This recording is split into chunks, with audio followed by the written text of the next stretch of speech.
Graça e paz, bom dia, boa tarde, boa noite. Eu não sei quando você vai ouvir essa reflexão, mas eu estou aqui numa meditação de uma palavra e o Senhor moveu meu coração a estar gravando essa meditação para você.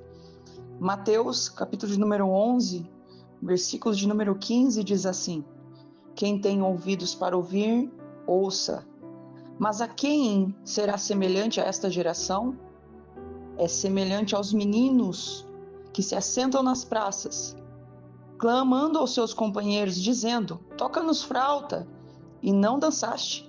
Cantamos lamentações, e não chorastes. Porque veio João comendo e bebendo, e diziam: Tem demônio.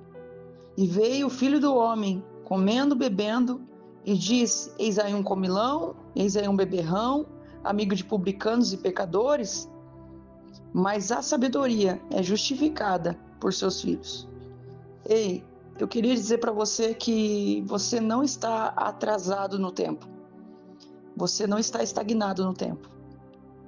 Às vezes o que está faltando para nós, assim como essa passagem está querendo dizer nas palavras de Jesus, é que você não está discernindo o tempo.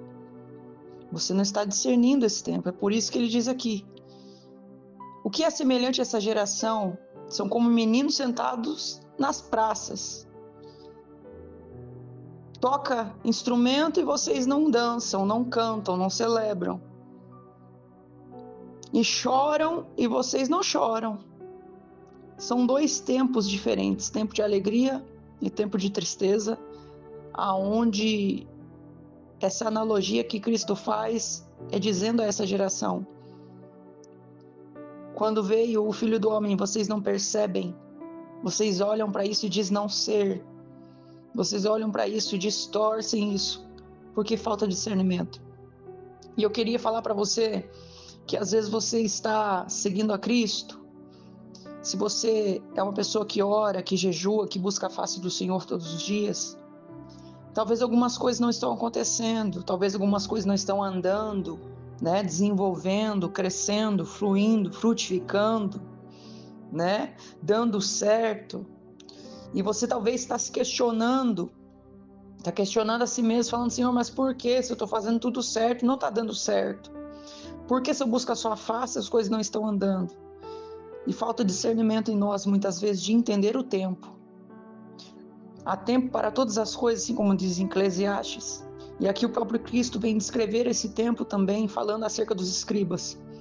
Vocês veem o Cristo e não identificam o Cristo. Vocês são como meninos, que quando cantam, vocês não dançam. E quando choram, vocês não choram. Nós precisamos tomar cuidado com os tempos, de identificar qual é o tempo de Deus na nossa vida, para aquela ocasião. Vai ter tempos, amados, que Deus não vai querer nada de nós. Vai querer a gente quietinho mesmo, vai querer a gente parado mesmo, sem frutificar, sem fazer muito, sem se expor, sem falar demais.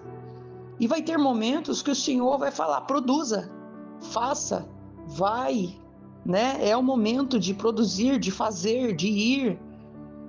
E nós precisamos identificar qual é cada tempo de Deus na nossa vida, individualmente falando. Porque o Senhor sabe lidar com cada filho de uma forma. O Senhor te conhece. E às vezes o Senhor está te parando, às vezes o Senhor está querendo que você fique um pouco mais quieto, se assente no banco, volte a ouvir pregação, volte a ouvir pessoas, né, mais experimentadas na fé, volte a ter momentos mais íntimos com Ele, porque Jesus está olhando lá na frente e está vendo que lá na frente você vai desistir.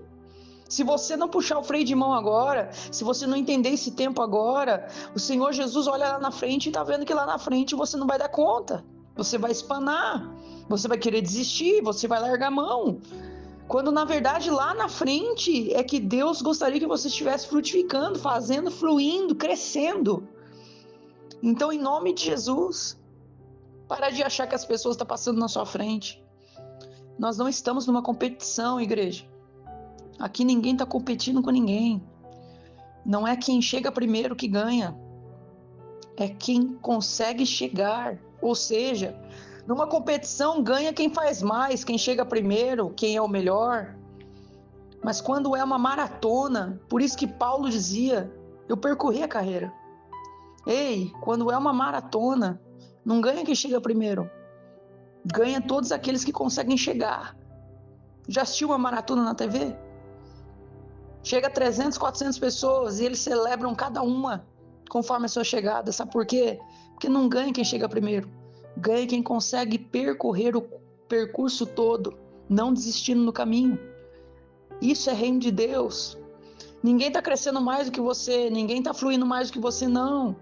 O seu tempo é seu tempo, o tempo da outra pessoa é o tempo da outra pessoa. Às vezes a outra pessoa já passou pela maturação, pelo processo de esmagar algumas coisas nela, pelo processo de consertar algumas coisas nela, de ajustar algumas coisas nela, que você ainda não passou.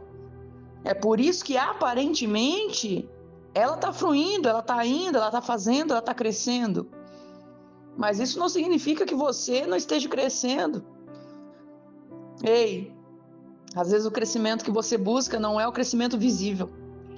Às vezes aquilo que você acha que está fluindo, crescendo, não tem nada a ver com o visível. Tem a ver com as coisas que o Espírito de Deus está gerando dentro de você nesse tempo que você acha que você está parado.